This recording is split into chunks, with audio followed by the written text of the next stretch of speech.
he fell at the feet of Jesus, ఇప్పుడు ఈయన యేసు యొక్క పాదముల యొద్ద పడి ఉండగా Jesus blesses him and says, fear not. దేవుడు అతన్ని ఆశీర్వదించి భయపడకు అంటున్నాడు. Fear not. భయపడకు. That's what John heard that day.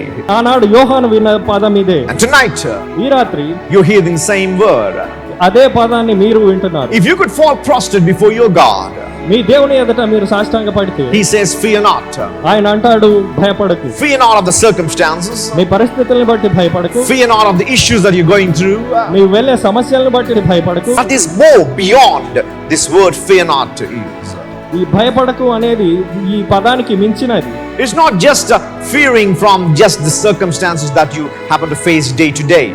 అనుదినము మీరు ఎదుర్కొనే సమస్యల్ని బట్టి పడే భయాన్ని బట్టి కాదు. When God says fear not, that is an assurance for eternity. దేవుడు భయపడకు అన్నాడంటే అది నిత్యత్వానికి ఒక అభయము. You're not supposed to be frightened tonight, ఈ రాత్రి నువ్వు భయపడడానికి కాదు, tomorrow, రేపు కాదు, or ever again.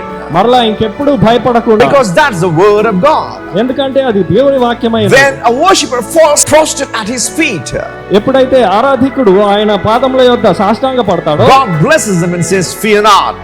దేవుడు అతన్ని ఆశీర్వదించి భయపడకు అంటాడు. If you fall prostrate in worship in your homes, in your place, every time you worship God in that manner, the only thing that you hear from your God is fear not.